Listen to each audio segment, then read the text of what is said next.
ನಮಸ್ಕಾರ ಎಲ್ಲರಿಗೂ ಬೆಳಗಿನ ಶುಭೋದಯ ರೀ. ಎಲ್ಲರೂ ಹೆಂಗದಿರಿ? ಆರಾಮದಿರೇನು? ನಾವು ಆರಾಮದೀವಿ ನೋಡ್ರಿ. ನೀವು ಎಲ್ಲರೂ ಆರಾಮದ್ರಿ ಅಂತೇಳಿ ಭಾವಿಸ್ತಾ ಇವತ್ತಿನ ಲಾಗ್ನ ಸ್ಟಾರ್ಟ್ ಮಾಡೋದು ಬರ್ರಿ. ಇವತ್ತು ಶುಕ್ರವಾರ ಬೆಳಗ್ಗೆ ಟೈಮ್ 8 ಗಂಟೆ ಆಗಕ್ಕೆ ಬಂದೈತೆ ನೋಡ್ರಿ.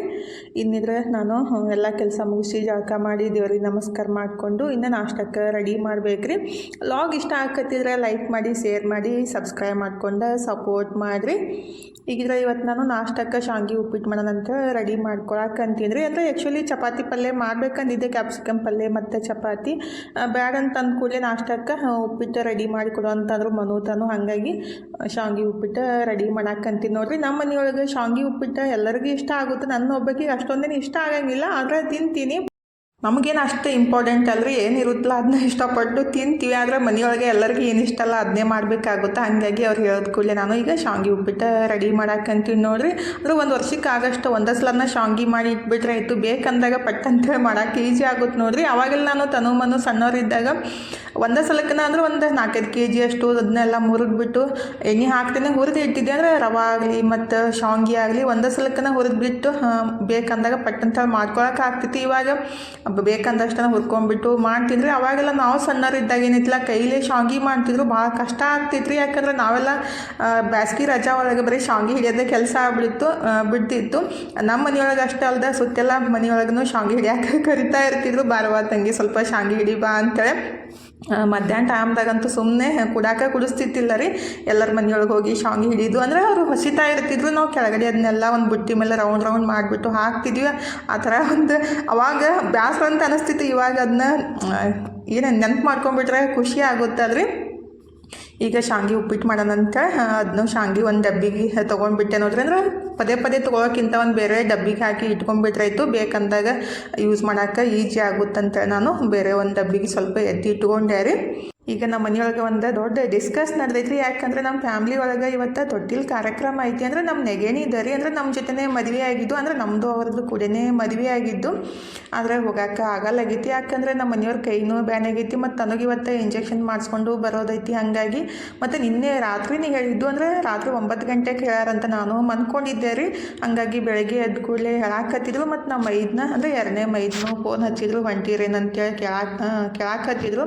ಇಲ್ರಿ ಹಿಂಗೆ ಪ್ರಾಬ್ಲಮ್ ಆಗೈತಿ, ಇವ್ರಿಗೆ ಕೈ ಬ್ಯಾನ್ ಐತಿ ಮತ್ತು ತನಗೂ ಇಂಜೆಕ್ಷನ್ ಮಾಡಿಸ್ಕೊಂಡು ಬರೋದೈತಿ, ಮತ್ತು ಅಡ್ವಾನ್ಸ್ ಹೇಳ್ಬಿಟ್ರೆ ಏನಾದರೂ ಸ್ವಲ್ಪ ಮಾಡ್ಬೋದಿತ್ತು ಹೋಗೋಕೆ ಪ್ಲ್ಯಾನ್ ರೀ. ಆದರೆ ಸಡನ್ನಾಗಿ ಹೇಳ್ಬಿಟ್ರೆ ನಮಗೂ ಈ ಕಡೆ ಮನೆ ಕಡೆ ಎಲ್ಲ ಬಿಟ್ಟು ಹೋಗೋದಂದ್ರೆ ಸ್ವಲ್ಪ ಟೆನ್ಷನ್ ಆಗುತ್ತೆ. ಅಂದರೆ ಮಕ್ಕಳಿಗೆ ಇಲ್ಲಿ ಔಟ್ಸೈಡ್ ಮನೆಯೊಳಗೆ ಇಬ್ಬರಿಗೆ ಬಿಟ್ಟು ಹೋಗೋದು ಸ್ವಲ್ಪ ಕಷ್ಟ ಅನ್ಸುತ್ತಲ್ರಿ. ಅಂದರೆ ಮನೋ ಆದರೆ ಇರ್ತಾನೋ, ಆದರೆ ತನಗೆ ಬಿಟ್ಟು ಹೋಗೋದಂದ್ರೆ ಸ್ವಲ್ಪ ಟೆನ್ಷನ್ ಅನಿಸ್ತಾ ಇರ್ತೈತಿ. ಮತ್ತು ತನೂ ಸ್ವಲ್ಪ ನಾಯಿ ಕಡ್ದೈತಿ, ಹೊರಗಡೆ ಎಲ್ಲ ತಿರುಗಾಡೋದು ಬ್ಯಾಡ ಅಂತ ಅನ್ಕೋತಾ ಇದ್ವಿ. ಆದರೆ ನಮ್ಮ ಐದನ್ನ ಅದೇ ಕೇಳಾಕತ್ತಿದ್ರು, ಇಲ್ಲ ನೀವು ಹೋಗ್ಬೇರಿ, ನಮ್ಗೆ ಬರೋಕ್ಕಾಗಲ್ಲ, ಮತ್ತು ನೆಕ್ಸ್ಟ್ ಯಾವಾಗಾದರೂ ಹೋಗಿ ಭೇಟಿ ಆಗಕ್ಕೆ ಬರೋದಂತೇಳಿ ನಾನು ಹೇಳಾಕತ್ತಿದ್ದೀರಿ. ಅಂದರೆ ನಮ್ಮ ಮನೆಯವ್ರ ಕೈನೂ ಸ್ವಲ್ಪ ಬ್ಯಾನ್ ಆಗಿತ್ತಲ್ರಿ. ಅವರು 2-3 ದಿವಸದಿಂದ ಕೆಲ್ಸಕ್ಕೆ ಹೋಗಿದ್ದಿಲ್ಲ, ಹಂಗಾಗಿ ಹೋಗೋಕೆ ಆಗಂಗಿಲ್ಲ. ಮತ್ತು ಗಾಡಿ ಮೇಲೆ ಹೋಗ್ಬಿಟ್ರೆ ಅದು ಬೆಳಗ್ಗೆ ಹೋಗಿ ಸಂಜೆಗೆ ಬರ್ಬೋದು. ಆದರೆ ಬಸ್ಸಿಗೆ ಹೋಗ್ಬಿಟ್ರೆ ಅದು ಏನೋ ಅಂತಾರಲ್ಲ, ಒಂದು ದಿವ್ಸಿನ ಹಾದಿ ಅಲ್ಲ ರೀ, ದೂರ ಐತಿ. ಮತ್ತು ಆ ಕಡೆ ಬಸ್ನೂ ಸಿಗಂಗಿಲ್ಲ. ಹಾಗಾಗಿ ಅಡ್ಡರ ದಾರಿ ಒಳಗೆ ಇದ್ಬಿಟ್ರೆ ಸಡನ್ನಾಗಿ ಹೋಗೋದಂದ್ರೆ ಸ್ವಲ್ಪ ಕಷ್ಟನ ನೋಡ್ರಿ.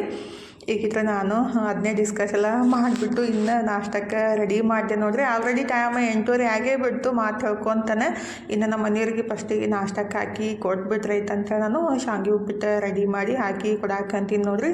ಶಾವಿಗೆ ಚಲೋತ್ನಾಗ ಹುರ್ಕೊಂಡ್ಬಿಟ್ರಾಯ್ತು, ಭಾಳ ಬಿಡಿಯಾಗಿ ಬರುತ್ತೆ. ಅಂದರೆ ಗೋಧಿಯಿಂದ ಮಾಡಿರ್ತೀವಲ್ಲ, ಸ್ವಲ್ಪ ಎಣ್ಣೆ ಹಾಕ್ಬಿಟ್ಟು ಚಲೋತ್ನಾಗ ಕೆಂಪಾಗೋ ಮಟ್ಟ ಹುರಿದ್ಬಿಟ್ಟು ಉಪ್ಪಿಟ್ಟು ಮಾಡಿಬಿಟ್ರಾಯ್ತು, ಸಖತ್ತಾಗಿರುತ್ತೆ. ನಮ್ಮ ಮನೆಯೊಳಗಂತೂ ಎಲ್ಲರಿಗೂ ಇಷ್ಟ ರೀ, ದಿನ ಮಾಡಿಕೊಟ್ರೂ ಇಷ್ಟಪಟ್ಟು ತಿಂತಾರೆ. ಈಗಿದ್ರೆ ಅದನ್ನೇ ರೆಡಿ ಮಾಡಿಬಿಟ್ಟು ನಮ್ಮ ಮನೆಯವ್ರಿಗೆ ಕೊಟ್ಟು ನಾವು ಎಲ್ಲ ನಾಷ್ಟ ಎಲ್ಲ ಮುಗಿಸ್ಬಿಟ್ಟು, ಮತ್ತು ನಮ್ಮ ಮನೆಯವರು ಮನ್ಯಾಗ ಇದ್ರಲ್ಲ, ಹಾಗಾಗಿ ಅಂದರೆ ತನಗೆ ಇಂಜೆಕ್ಷನ್ ಮಾಡಿಸ್ಕೊಂಡ್ಬಿಟ್ಟು ಅವರು ಫ್ರೆಂಡ್ ಮನೆಯೊಳಗೆ ಬಿಟ್ಟು ಬಂದಿದ್ರು. ಅಂದರೆ ಒಂದು ನೋಟ್ಸ್ ತರೋದೈತಿ ಅಂತ ಆಕಿಗೆ ಬಿಟ್ಟು ಬಂದಿದ್ರು. ಅವರು ತಂದು ಬಿಡ್ತಾರಂತ್ರಿ ಅವ್ರ ಮಮ್ಮಿ. ಹಾಗಾಗಿ ಈಗ ಬಂದು ಕೂತಿದ್ರು. ಅಂದ್ರೆ ಕೈ ನೋವಾಗೈತಲ್ಲ, ಹಾಗಾಗಿ ಈಗಿದ್ರೆ ಅವರಿಗೆ ಚಹಾ ಮಾಡಿ ಕೊಟ್ಟು ನಾನು ಚಹಾ ಕುಡಿದ್ರೈತೆ ಅಂತೇಳಿ. ಅಂದರೆ ಸುಮ್ಮನೆ ಇದ್ಬಿಟ್ರೆ ಏನಾದರೂ ಕುಡಿಬೇಕು ತಿನ್ಬೇಕಂತ ಅನ್ನಿಸ್ತಾ ಇರ್ತೈತಿ.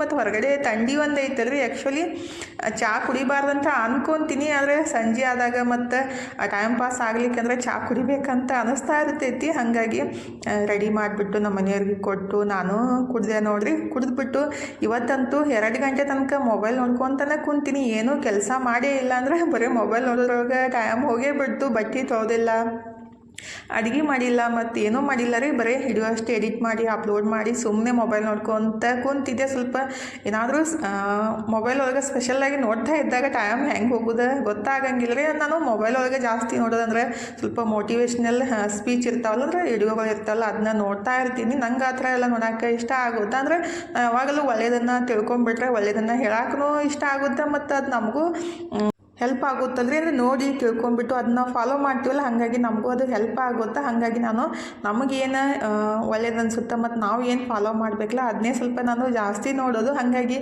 ನೋಡ್ತಾ ಇದ್ದಂಗೆ ಟೈಮ್ ಹೆಂಗೆ ಹೋಯ್ತೋ ಗೊತ್ತನೇ ಆಗಲಿಲ್ಲ. ಮತ್ತು 2 ಗಂಟೆ ಆಗಿತ್ತು. ಆಲ್ರೆಡಿ ನಮ್ಮ ಮನೆಯವ್ರಿಗೆ ಹಸಿವಾಗ್ಬಿಟ್ಟಿತ್ತು. 2 ಸಲ ಅಡುಗೆ ಮನೆಗೆ ಬಂದುಬಿಟ್ಟು ನೋಡಿಬಿಟ್ಟು ಹೋದ್ರೆ ಇನ್ನೂ ಯಾವಾಗ ಮಾಡ್ತಾಳೆ ಅಂಥೇಳಿ.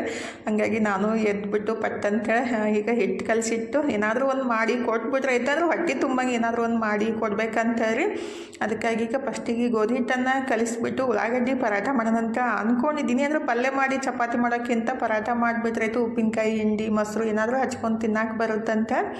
ಅದನ್ನೇ ರೆಡಿ ಮಾಡಕ್ಕಂತೀನಿ ನೋಡ್ರಿ. ಲೇಟ್ ಆಗ್ಬಿಡ್ತಂದ್ರೆ ಹಿಂಗೆ ಆಗುತ್ತೆ.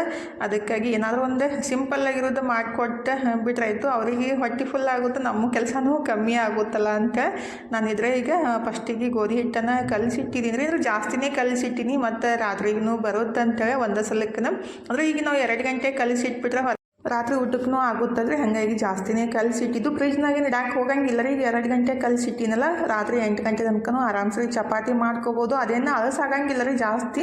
ಅಂದರೆ ಚಪಾತಿ ಹಿಟ್ಟು ಎಷ್ಟು ನೆನೆಯುತ್ತಲ್ಲ ಅಷ್ಟು ಚಪಾತಿ ಮೆತ್ತಗಾಗ್ತಾವೆ ಮತ್ತು ಸಾಫ್ಟಾಗೆ ಬರ್ತಾವೆ ರೀ. ಹಾಗಾಗಿ ನಾನೀಗ ಜಾಸ್ತಿನೇ ಹಿಟ್ಟು ಕಲಿಸಿಟ್ಟಿದ್ದೀನಿ. ಇನ್ನು ಇವತ್ತು ಉಳ್ಳಾಗಡ್ಡಿ ಪರಾಟ ಮಾಡೋಣಂತ ಅದನ್ನ ಉಳ್ಳಾಗಡ್ಡಿ ಎಲ್ಲ ಸಪ್ಪಿ ತೆಗೆದು ಸಣ್ಣ ಸಣ್ಣದಾಗಿ ಕಟ್ ಮಾಡಿಬಿಟ್ಟು ತೊಗೋಬೇಕಾಗುತ್ತೆ ರೀ. ಟೇಸ್ಟ್ ಮಸ್ತ್ ಇರುತ್ತೆ. ಪಲ್ಯನೇ ಬೇಕಾಗಿಲ್ಲ ರೀ, ಹಂಗನೂ ತಿನ್ಬೋದು. ಇಲ್ಲ ಉಪ್ಪಿನಕಾಯಿ, ಮೊಸರು, ತುಪ್ಪ ಏನಾದರೂ ಹಚ್ಕೊಂಡು ತಿಂದುಬಿಟ್ರೆ ಬೆಸ್ಟ್ ಆಗುತ್ತೆ. ಸಿಂಪಲ್ಲಾಗಿ ಒಂದು 10 ನಿಮಿಷ ಒಳಗಡೆ ಊಟಕ್ಕೆ ರೆಡಿ ಮಾಡಿಕೊಡ್ಬೋದು. ಹಿಟ್ಟು ಕಲ್ಸಕ್ಕೆ ಒಂದು 3 ರಿಂದ 4-5 ನಿಮಿಷ ರೀ. ಆದರೆ ಇದನ್ನ ರೆಡಿ ಮಾಡೋಕೆ ಒಂದು 4-5 ನಿಮಿಷ, ಒಂದು 10 ನಿಮಿಷ ಒಳಗಡೆ ರೆಡಿ ಆಗಿಬಿಡುತ್ತೆ. ಈಗ ನಾನು ಒಂದು 3 ಉಳ್ಳಾಗಡ್ಡಿನ ಸಣ್ಣಗೆ ರೀತಿ ಉದ್ದುದ್ದಾಗೆ ಕಟ್ ಮಾಡಿ ಇಟ್ಟಿದ್ದೀನಿ ರೀ. ಖಾರಕ್ಕೆ ಎಷ್ಟು ಬೇಕಲ್ಲ ಅಷ್ಟು ಕೆಂಪು ಖಾರದ ಪುಡಿ, ರುಚಿಗೆ ತಕ್ಕಷ್ಟು ಉಪ್ಪು, ಮತ್ತು ಸ್ವಲ್ಪ ಆಮ್ಚೂರು ಪುಡಿ, ಮತ್ತು ಧನಿಯಾ ಪುಡಿ, ಗರಂ ಮಸಾಲ, ನಮ್ಮ ಮನೆಯೊಳಗೆ ಯಾವ್ದು ಮಸಾಲ ಇರುತ್ತಲ್ರಿ ಅದನ್ನ ಮಸಾಲೆಲ್ಲ ಹಾಕಿಬಿಟ್ಟು ರೆಡಿ ಮಾಡ್ಕೋಬೇಕಾಗುತ್ತೆ. ನಾನಿಲ್ಲಿ ಧನಿಯಾ ಪುಡಿ, ಕಾಳು ಮೆಣಸಿನ ಪುಡಿ, ಮತ್ತು ಗರಂ ಮಸಾಲ, ಮತ್ತು ಸ್ವಲ್ಪ ಆಮ್ಚೂರು ಪುಡಿ ಹಾಕಿಬಿಟ್ಟು ಸ್ವಲ್ಪ ಎಣ್ಣೆ ಹಾಕಿ ಕಲಿಸ್ಕೋಬೇಕಾಗುತ್ತೆ ರೀ. ಸ್ವಲ್ಪ ಸಕ್ಕರೆನೂ ಹಾಕಿದ್ದೀನಿ. ಅಂದರೆ ಆಮ್ಚೂರು ಪುಡಿ ಹಾಕಿರ್ತೀವಲ್ಲ ಹುಳಿಯಾಗಿರುತ್ತೆ. ಹಾಗಾಗಿ ಸ್ವಲ್ಪ ಸಕ್ಕರೆ ಮತ್ತು ಕೊತ್ತಂಬರಿ ಸೊಪ್ಪು ಸ್ವಲ್ಪ ಜಾಸ್ತಿನೇ ಹಾಕಿಬಿಟ್ರೆ ಬೆಸ್ಟ್ ಆಗುತ್ತೆ. ಆದರೆ ನಮ್ಮ ಮನೆಯೊಳಗೆ ಸ್ವಲ್ಪ ಇತ್ತಂತ ನಾನು ಸ್ವಲ್ಪ ಕೊತ್ತಂಬರಿ ಸೊಪ್ಪು ಹಾಕಿದ್ದು. ಇದರ 1 ಚಮಚದಷ್ಟು ಎಣ್ಣೆ ಹಾಕಿಬಿಟ್ಟು ಕೈಲಿ ಈ ರೀತಿ ಎಲ್ಲ ಮಿಕ್ಸ್ ಮಾಡ್ಕೋಬೇಕಾಗುತ್ತೆ ರೀ. ಅಂದರೆ ಅದು ಉಳ್ಳಾಗಡ್ಡಿ ಎಲ್ಲ ಎಳೆಯಾಗಿ ಬಿಡಬೇಕಾಗುತ್ತೆ. ಹಾಗಾಗಿ ಈ ರೀತಿ ಕೈಲೆಲ್ಲ ನೀಟಾಗಿ ಮಿಕ್ಸ್ ಮಾಡಿಬಿಟ್ಟು ರೆಡಿ ಮಾಡ್ಕೋಬೇಕಾಗುತ್ತೆ. ನಾವು ಇದನ್ನ ಸ್ಟಫಿಂಗ್ ಎಷ್ಟು ಮಾಡಿಬಿಟ್ರೂ ಖಾಲಿ ಆಗೋದ್ರಿ, ಮತ್ತು ಪರಾಟ ಅಷ್ಟೇ ಟೇಸ್ಟಾಗಿರುತ್ತೆ. ನಾನಿಲ್ಲಿ ಒಂದು 3 ಉಳ್ಳಾಗಡ್ಡಿ ಅಷ್ಟೇ ಕಟ್ ಮಾಡಿಬಿಟ್ಟು ಈ ರೀತಿ ರೆಡಿ ಮಾಡ್ಕೊಂಡಿದ್ದು. ಈಗ ಇದ್ರ ಪರಾಟ ಮಾಡೋಕ್ಕೆ ಹಿಟ್ಟೇನು ಕಲಸಿಟ್ಟಿದ್ದಲ್ರಿ, ಇದಕ್ಕೇನು ಜಾಸ್ತಿ ಹೊತ್ತು ನೆನೆಯೋದೇನು ಬೇಕಾಗಿಲ್ಲ. ಹಾಗಾಗಿ ನಾನು ಹಿಟ್ಟನ್ನು ತೊಗೊಂಡ್ಬಿಟ್ಟು ಅಂದರೆ ಕಲಸಿದ್ನ ಇಟ್ಟಿದ್ದೆಲ್ಲ ಜಸ್ಟ್ ಒಂದು 2-3 ನಿಮಿಷ ಆಯ್ತು ಅಷ್ಟೇ. ಅದನ್ನ ಎಷ್ಟು ಬೇಕಲ್ಲ ಅಷ್ಟು ಸ್ವಲ್ಪ ದಪ್ಪಗೆ ಚಪಾತಿನ ಮಾಡ್ಕೊಂಬಿಟ್ಟು ರೆಡಿ ಮಾಡ್ಕೋಬೇಕಾಗುತ್ತೆ. ಈ ಕಡೆ ತವಿನೂ ಕಾಸಕ್ಕೆ ಇಟ್ಟಿದ್ದೀನಿ. ರೆಡಿ ಮಾಡೋಕ್ಕೆ ತವಿನೂ ಕಾಯ್ತೈತ್ರಿ, ಅಂದರೆ ಬಿಸಿ ಹಾಕೈತಿ. ನಾವು ಏನು ಉಳ್ಳಾಗಡ್ಡಿ ಮತ್ತು ಎಲ್ಲ ಮಸಾಲ ಹಾಕಿಬಿಟ್ಟು ರೆಡಿ ಮಾಡಿದ್ದೀವಲ್ಲ ಅದನ್ನೆಲ್ಲ ಈ ರೀತಿ ಸ್ವಲ್ಪ ಎಲ್ಲ ಕಡೆ ತೆಳ್ಳಗಾಗಿ ಹಾಕಿಬಿಟ್ಟು ಒಂದು ಸೈಡಿಗೆ ಕಟ್ ಮಾಡಿಬಿಟ್ಟು ಈ ರೀತಿ ಫೋಲ್ಡ್ ಮಾಡಿಕೊಂಡು ಲಟ್ಟಿಸ್ಬಿಟ್ರಾಯ್ತು. ಮಸ್ತಾಗೆ ಉಳ್ಳಾಗಡ್ಡಿ ಪರಾಟ ರೆಡಿ ಆಗುತ್ತೆ ನೋಡಿರಿ. ಅಂದರೆ ಪಲ್ಯ ಮಾಡೋಕ್ಕೆ ಮನಸ್ಸಿಲ್ಲ ಮತ್ತು ಚಪಾತಿ ಪಲ್ಯ ತಿನ್ನೋಕೆ ಇಷ್ಟ ಇಲ್ಲಾರ್ದಾಗ ಈ ರೀತಿ ಆರಾಮ್ಸರಿ ಮಾಡಿ ತಿನ್ಬೋದು. ಮತ್ತು ಡಬ್ಬಿಗೂ ಹಾಕಿ ಕೊಡ್ಬೋದು ರೀ ಮಕ್ಕಳಿಗೆಲ್ಲ. ಟೊಮೆಟೊ ಸಾಸ್ ಮತ್ತು ಇಲ್ಲ ಸ್ವೀಟ್ ಚಟ್ನಿ, ಗ್ರೀನ್ ಚಟ್ನಿ, ಇಲ್ಲಾಂದ್ರೆ ಮಯೋನೈಸ್ ಏನಾದರೂ ಹಚ್ಚಿ ಕೊಟ್ರಾಯ್ತು, ಇಷ್ಟಪಟ್ಟು ತಿಂತಾರು. ಹಾಗಾಗಿ ಮತ್ತು ಕಾಯಿಪಲ್ಲೆ ಇಲ್ಲಾರ್ದಾಗ ಈ ರೀತಿ ಮಾಡಿಕೊಡ್ಬೋದು ಆರಾಮ್ಸ್ರಿ ರೀ, ಇಷ್ಟ ಆಗುತ್ತೆ. ಹಾಗಾಗಿ ನಾನು ಅದೇ ರೀತಿ ಮಾಡಾಕತ್ತಿದ್ದೆ. ಆ್ಯಕ್ಚುಲಿ ಕ್ಯಾಪ್ಸಿಕಮ್ ಪಲ್ಯ ಮಾಡಿಬಿಟ್ಟು ಚಪಾತಿ ಮಾಡ್ಬೋದಿತ್ತು, ಆದರೆ ಅಷ್ಟೇನು ಇಷ್ಟ ಆಗಂಗಿಲ್ಲ. ಈ ರೀತಿ ಮಾಡಿಕೊಟ್ಟಾಗ ಇಷ್ಟನೂ ಆಗುತ್ತೆ ಮತ್ತು ಜಲ್ದಿನೂ ಆಗುತ್ತೆ ಅಂತ ನಾನು ಈ ರೀತಿ ರೆಡಿ ಮಾಡಿದ್ದು. ಎಣ್ಣೆ ಅಥವಾ ಬೆಣ್ಣೆ, ತುಪ್ಪ ಯಾವುದಾದ್ರೂ ಹಾಕಿಬಿಟ್ಟು ಚಲೋತ್ನಾಗ ಸ್ವಲ್ಪ ಕ್ರಿಸ್ಪಿ ಆಗೋ ಮಟ್ಟ ಬೆನ್ಸ್ಕೋಬೇಕಾಗುತ್ತೆ ರೀ. ಅವಾಗಿನ್ನ ಬೆಸ್ಟ್ ಆಗುತ್ತೆ. ಇದಕ್ಕೆ ಉಪ್ಪಿನಕಾಯಿ ಅಥವಾ ತುಪ್ಪ ಮೊಸರು ಹಚ್ಕೊಂಡು ತಿಂದರೆ ಸಖತ್ತಾಗಿರುತ್ತೆ. ನಮ್ಮ ಮನೆಯೊಳಗೂ ಎಲ್ಲರಿಗೂ ಇಷ್ಟ ಆಯಿತು. ಮನು ಅದನ್ನೇ ಅನ್ನಕತ್ತಿದ್ದೆ, ಮಮ್ಮಿ ದಿನ ಇದನ್ನೇ ಮಾಡಿಕೊಡ್ರಿ ಅಷ್ಟು ಬೆಸ್ಟ್ ಆಗೈತೆ ನೋಡು ಅಂಥೇಳಿ. ನಾನು ಇದ್ರಾಗ ನಮ್ಮ ಮನೆಯವ್ರಿಗೆ ಫಸ್ಟಿಗೆ ಉಪ್ಪಿನಕಾಯಿ ಮತ್ತು ಅಗಸಿ ಹಿಂಡಿ ಹಾಕಿ ಊಟಕ್ಕೆ ಹಚ್ಚಿ ಕೊಟ್ಟು ಬಂದೆ ರೀ. ಅಂದರೆ ವೇಟ್ ಮಾಡಾಕತ್ತಿದ್ರಲ್ಲ, ಫಸ್ಟಿಗೆ ಹಚ್ಚಿ ಕೊಟ್ಟು ಬಂದ್ರೆ ಆಯಿತು. ಮತ್ತು ಈ ಕಡೆ ನಾನು ರೆಡಿ ಮಾಡ್ಕೊಳಕ್ಕೆ ಬರುತ್ತಂತೆ ರೆಡಿ ಮಾಡಿ ನಾನು ಮನು ಊಟನೂ ಮುಗಿಸ್ತೀವಿ. ಈಗ ಟೈಮ್ 6 ಗಂಟೆ ಆಗೈತೆ ನೋಡ್ರಿ. ಹೊರಗಡೆ ಅಂತೂ ಫುಲ್ ಥಂಡಿ ಸ್ಟಾರ್ಟ್ ಆಗಿಬಿಡುತ್ತೆ ಹೊತ್ತು ಮುಳುಗನರಿ. ಹಾಗಾಗಿ ಒಂದು ಕಪ್ ಚಹಾ ಮಾಡ್ಕೊಂಡು ಕುಡಿದ್ಬಿಟ್ಟು ಆಮೇಲೆ ಅಡುಗೆ ಮಾಡ್ರೈತೆ ಅಂತೇಳಿ ನಾನು ಚಹಾ ಮಾಡ್ಕೊಂಡು ಕುಡಿದ್ಬಿಟ್ಟು ಇನ್ನು ಅಡುಗೆ ಸ್ಟಾರ್ಟ್ ಮಾಡಿದ್ದೀನಿ ನೋಡ್ರಿ. ತನ್ನೊಂದು ಮತ್ತು ನಂದು ಒಂದು ತಾಸು ಡಿಸ್ಕಸ್ನೂ ಆಯಿತು ಪಲ್ಯ ಏನು ಮಾಡೋದು ಅಂತೇಳಿ. ನಾನಿದ್ರೆ ಮೆಣಸಿನ್ಕಾಯಿ ಪಲ್ಯ ಮಾಡ್ತೀನಂತೇಳಿ ನಾನು ಹಾಕತ್ತಿದ್ದೆ. ಇಲ್ಲ ಬೇರೆದು ಮಾಡಿರಿ, ಏನಾದರೂ ಬೇರೆದು ಮಾಡಿರಿ ಅಂತ ಹಾಕತ್ತಿದ್ಲು. ಇಲ್ಲ ಇದನ್ನೇ ಮಾಡ್ತೀನಿ, 2-3 ದಿವಸ ಇಟ್ರೂ ಹಾಳಾಗಂಗಿಲ್ಲ ರೀ ಇದು. ಮೊಸರು ಸಂಗಟ ಮತ್ತು ಚಪಾತಿಗೆ ಅನ್ನಕ್ಕೆ ಸಖತ್ತಾಗಿರುತ್ತೆ. ಸ್ವಲ್ಪ ಹಚ್ಕೊಂಡ್ಬಿಟ್ರೂ ಸಾಕ್ರೆ ಅಷ್ಟು ಟೇಸ್ಟಾಗಿರುತ್ತೆ. ಅಂದ್ರೆ ನಮ್ಮ ಉತ್ತರ ಕರ್ನಾಟಕ ಸ್ಪೆಷಲ್ ಪಲ್ಯ ಇದು. ನಮ್ಮ ಕಡೆ ಏನೈತಿಲ್ಲ ಅಟ್ಟು ಮೆಣಸಿನ್ಕಾಯಿ ಅಂತಾರು. ಒಂದು ಬೊಗಣಿ ಮಾಡಿ ಇಟ್ಬಿಟ್ರೆ 1 ವಾರ ತನಕ ಆರಾಮ್ಸ್ರಿ ಉಣ್ಬೋದು. ಖಾರ ತಿನ್ನೋರಿಗಂತೂ ಸಖತ್ತಾಗಿ ಇಷ್ಟ ಆಗೋದ್ರಿ ಇದು. ಆದರೆ ಮೆಣಸಿನ್ಕಾಯಿ ಸ್ವಲ್ಪ ಖಾರ ಕಮ್ಮಿ ಇರೋದು ತೊಗೊಂಡ್ಬಿಟ್ರೆ ಇನ್ನೂ ಬೆಸ್ಟ್ ಆಗುತ್ತೆ. ಅಂದರೆ ಜಾಸ್ತಿ ಕ್ವಾಂಟಿಟಿ ಒಳಗೆ ಮೆಣಸಿನ್ಕಾಯಿ ಹಾಕ್ಬೋದು.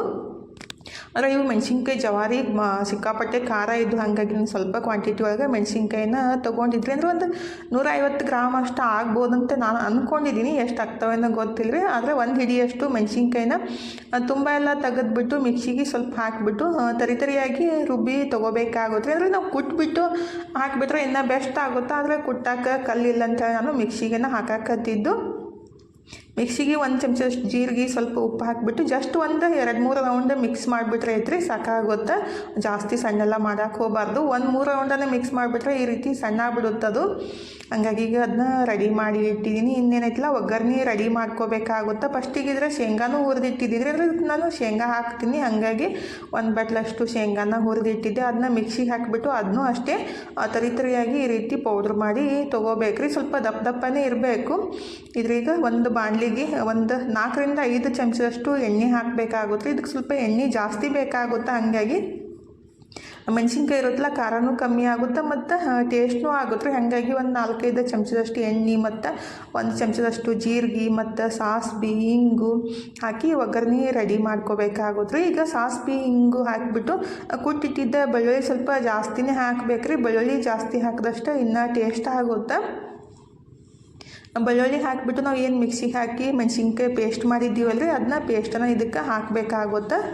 ಮೆಣಸಿನ್ಕಾಯಿ ಪೇಸ್ಟ್ ಹಾಕಿಬಿಟ್ಟು ಒಂದು 2-3 ನಿಮಿಷ ಏನೈತಿಲ್ಲ ಎಣ್ಣೆ ಒಳಗೆ ಚಲೋ ಹೊತ್ನಾಗೆ ಇದನ್ನ ಹುರ್ಕೋಬೇಕಾಗುತ್ತೆ. ಸ್ವಲ್ಪ ಉಪ್ಪು ಹಾಕಬೇಕಾಗುತ್ತೆ. ನಾನು ಫಸ್ಟಿಗೆ ಸ್ವಲ್ಪ ಹಾಕಿದ್ದು, ಹಾಗಾಗಿ ಈಗ ಮತ್ತೊಂದು ಸ್ವಲ್ಪ ಉಪ್ಪು ಹಾಕಿಬಿಟ್ಟು ಒಂದು 2-3 ನಿಮಿಷದಷ್ಟು ಚಲೋ ಹೊತ್ನಾಗೆ ಮಿಕ್ಸ್ ಮಾಡಬೇಕ್ರಿ. ಅಂದರೆ ಹಸಿ ವಾಸನೆ ಹೋಗಬೇಕು ಅಷ್ಟು ತನಕ ಅದನ್ನ ಹುರ್ಕೋಬೇಕಾಗುತ್ತೆ. ಆಮೇಲೆ ಏನೈತಿಲ್ಲ ಚಲೋ ಹೊತ್ನಾಗೆ ಹುರ್ಕೊಂಡ್ಮೇಲೆ ಆಮೇಲೆ ಒಂದು ಸ್ವಲ್ಪ ಅರಿಶಿನ ಪುಡಿ ಹಾಕಿ ಚಲೋ ಹೊತ್ನಾಗೆ ಮಿಕ್ಸ್ ಮಾಡಿಬಿಟ್ಟು ಒಂದು ನಿಂಬೆಹಣ್ಣಿನ ಗಾತ್ರದಷ್ಟು ಹುಣಸೆಹಣ್ಣನ್ನು ನೆನೆಸ್ಬಿಟ್ಟು ಅದನ್ನ ರಸ ಎಲ್ಲ ತೆಗೆದ್ಬಿಟ್ಟು ತೊಗೋಬೇಕಾಗುತ್ತೆ. ಅಂದರೆ ಹುಳಿ ಹಾಕಿಬಿಟ್ರೆ ಏನೈತಿಲ್ಲ ಖಾರನೂ ಕಮ್ಮಿ ಆಗುತ್ತೆ ಮತ್ತು ಟೇಸ್ಟ್ನೂ ಮಸ್ತ್ ಇರುತ್ತೆ. ಮತ್ತು ಅದು ಜಲ್ದಿ ಹಾಳನೂ ಆಗಂಗಿಲ್ಲ. ಹಾಗಾಗಿ ಮತ್ತು ಒಂದು ನಿಂಬೆಹಣ್ಣಿನ ಗಾತ್ರದಷ್ಟು ಹುಣಸೆಹಣ್ಣ ನೆನೆಸ್ಬಿಟ್ಟು ಅದರ ರಸನ ತೆಗೆದ್ಬಿಟ್ಟು ಇದಕ್ಕೆ ಹಾಕಿದ್ದೀನಿ ರೀ. ಈಗ ಹುಳಿ ಹಾಕಿದ್ಮೇಲೆ ಬೆಲ್ಲ ಅಂತೂ ಹಾಕಲೇಬೇಕಲ್ಲ. ಹಾಗಾಗಿ ಎಷ್ಟು ನಮ್ಗೆ ಸ್ವೀಟ್ ಬೇಕಾಗುತ್ತಲ್ಲ, ಅಂದರೆ ಹುಳಿ ಎಷ್ಟು ಹಾಕಿರ್ತೀವಿ ನೋಡ್ಕೊಂಡ್ಬಿಟ್ಟು ಅಷ್ಟು ಬೆಲ್ಲ ಹಾಕಬೇಕಾಗುತ್ತೆ. ಬೆಲ್ಲ ಹಾಕಿ ಚಲೋ ಹೊತ್ನಾಗೆ ಮಿಕ್ಸ್ ಮಾಡಿಬಿಟ್ಟು ನೀವು ಹಿಂಗಾದರೂ ತಿನ್ಬೋದು, ಬೇಕಂದ್ರೆ ನೀವು ಶೇಂಗಾದ ಪುಡಿ ಆದ್ರೂ ಹಾಕ್ಬೋದು. ಅದು ಅವರಿಗೆ ಯಾವ ರೀತಿ ಇಷ್ಟ ಆಗಲ್ಲ ಆ ಥರ ಮಾಡ್ಕೋಬೋದು. ನಾನಿದು ಸ್ವಲ್ಪ ನೀರು ಹಾಕಿದ್ದೀನಿ. ಅಂದರೆ ನಾನು ಶೇಂಗಾದ ಪುಡಿ ಹಾಕ್ತೀನಲ್ಲ, ಹಾಗಾಗಿ ಭಾಳ ಗಟ್ಟಿ ಆಗಿಬಿಟ್ರೆ ಅಷ್ಟೊಂದು ಸರಿ ಅನ್ಸಂಗಿಲ್ಲ, ಚಟ್ನಿ ಥರ ಅನ್ಸುತ್ತಂತೇಳಿ ಸ್ವಲ್ಪ ನೀರು ಹಾಕಿಬಿಟ್ಟು 1-2 ನಿಮಿಷ ಮುಚ್ಚಿಟ್ಟು ಬೆನ್ಸ್ಕೊಂಡಿದ್ದೀನಿ ರೀ. ಅದು ಎಣ್ಣೆ ಬಿಡಾಕ ಈ ರೀತಿ ಸ್ಟಾರ್ಟ್ ಆಗುತ್ತೆ ನೋಡಿರಿ. ಅವಾಗ ಬೆಂದೈತೆ ಅಂತ ಗೊತ್ತಾಗುತ್ತೆ. ಎಣ್ಣೆ ಮ್ಯಾಲೆ ತೇಲಾಕತ್ತೈತಲ್ರಿ. ಈಗೇನೈತಿಲ್ಲ ನಾನು ಶೇಂಗಾ ಪುಡಿ ಮಾಡಿಟ್ಟಿದ್ದೆ ಅಲ್ರಿ, ಅಂದ್ರೆ ಪೌಡ್ರ್ ಮಾಡಿಟ್ಟಿದ್ದಿಲ್ಲ ದಪ್ಪಗೆ, ಆ ಪೌಡ್ರನ್ನು ಹಾಕಿಬಿಟ್ಟು ಚಲೋತ್ನಾಗ 1 ನಿಮಿಷ ಮಿಕ್ಸ್ ಮಾಡಿಬಿಟ್ರಾಯ್ತು. ಮಸ್ತಾಗಿ ಮೆಣಸಿನ್ಕಾಯಿ ಪಲ್ಯ ಅಥವಾ ಅಟ್ಟು ಮೆಣಸಿನ್ಕಾಯಿ ಅಂತೀವಿ, ಅದನ್ನ ರೆಡಿ ಆಗುತ್ತೆ ನೋಡಿರಿ. ನೀವು ಒಂದ್ಸಲ ಮಾಡಿಟ್ಬಿಟ್ರಾಯ್ತು. 2-3-4 ದಿವಸ ಆರಾಮ್ಸ್ರಿ ನೀವು ಮೊಸರು ಸಂಗಟ ಮತ್ತು ಬಿಸಿ ಅನ್ನಕ್ಕೆ ತುಪ್ಪ ಹಾಕ್ಕೊಂಡು ತಿನ್ಬೋದು. ಪಲ್ಯ ಮಾಡ್ಬೇಕನ್ನೋ ಟೆನ್ಷನ್ ಇಲ್ಲ. ಅಂದರೆ ಅಕಸ್ಮಾತ್ ಮಾಡೋಕ್ಕಾಗ್ಲಿಕ್ಕಂದ್ರೆ ನೀವು ಚಟ್ನಿ ಇರುತ್ತಲ್ಲ, ಬಿಸಿ ರೊಟ್ಟಿ ಚಪಾತಿ ಸಂಗಟ ಮತ್ತು ಅನ್ನದ ಸಂಗಟನೂ ತಿನ್ಬೋದು. ನಮ್ಮ ಕಡೆ ಅಂತೂ ಜಾಸ್ತಿ ಮಾಡಿ ಇಡ್ತಾರೆ ನೋಡ್ರಿ. ಇದು ಅಂತೂ ಹಳ್ಳಿ ಕಡೆ ಅಂತೂ ಇನ್ನೂ ಜಾಸ್ತಿ ಒಂದು ಸಲಕ್ಕನೇ ಏನಾದರೂ ಈ ರೀತಿ ಚಟ್ನಿ ಮಾಡಿ ಇಟ್ಬಿಟ್ರಾಯ್ತು. ಬಿಸಿ ರೊಟ್ಟಿ ಚಪಾತಿ ಮಾಡಿಬಿಟ್ಟು ಊಟ ಮಾಡ್ತಾರೆ, ಅಷ್ಟು ಮಸ್ತ್ ಇರುತ್ತೆ ರೀ. ಇದಕ್ಕೆ ನಾವು ಕಡಲೆಬೇಳೆನೂ ಹಾಕಿಬಿಟ್ಟು ಮಾಡ್ಕೋಬೋದು. ಅಂದರೆ ನೆನೆಸ್ಬಿಟ್ಟು ಕಡಲೆಬೇಳೆನೂ ಹಾಕಿಬಿಟ್ಟು ಮಾತ್ರ ಅದು ಭಾಳ ದಿವಸ ಇರೋಂಗಿಲ್ಲ ರೀ. 1 ದಿವಸಕ್ಕನ್ನ ಖಾಲಿ ಮಾಡಿಬಿಡ್ಬೇಕು, ಇಲ್ಲಾಂದರೆ ಹಳಸುತ್ತೆ. ಹಾಗಾಗಿ ಶೇಂಗಾ ಹಾಕಿಬಿಟ್ಟು ಅಂದರೆ ಶೇಂಗಾ ಪುಡಿ ಹಾಕಿಬಿಟ್ಟು ಮಾಡಿಬಿಟ್ರಾಯ್ತು. 3-4 ದಿವಸ ತನಕ ಆರಾಮ್ಸರಿ ಇರುತ್ತೆ ನೋಡಿರಿ. ಟೇಸ್ಟ್ ಅಂತೂ ಸಖತ್ತಾಗಿರುತ್ತೆ. ನೀವು ಖಂಡಿತ ಒಂದು ಸಲ ಟ್ರೈ ಮಾಡಿರಿ, ಭಾಳ ಮಸ್ತ್ ಇರುತ್ತೆ. ಅಂದರೆ ನಮ್ಮ ಕಡೆ ಎಲ್ಲರೂ ಮಾಡ್ತಾರೆ, ಕೆಲವೊಂದು ಕಡೆ ಮಾಡೋಂಗಿಲ್ಲಲ್ರಿ. ಹಾಗಾಗಿ ತರಕಾರಿ ಇಲ್ಲಪ್ಪ ಏನಾದರೂ ಮಾಡಬೇಕು ಅಂತ ಅಂದಾಗ ಈ ರೀತಿ ಮಾಡಿಬಿಟ್ರಾಯ್ತು. ಆರಾಮ್ಸರಿ ನೀವು 2-3 ದಿವಸ ಯೂಸ್ ಮಾಡ್ಬೋದು. ಟೇಸ್ಟ್ ಮಸ್ತ್ ಇರುತ್ತೆ ರೀ. ಅಷ್ಟೊಂದೇನು ಖಾರ ಆಗಂಗಿಲ್ಲ, ಯಾಕಂದರೆ ನಾವು ಹುಳಿ ಮತ್ತು ಬೆಲ್ಲ ಎಣ್ಣೆ ಎಲ್ಲ ಹಾಕಿರ್ತೀವಲ್ಲ, ಅಷ್ಟೊಂದೇನು ಖಾರ ಅನ್ಸಂಗಿಲ್ಲ.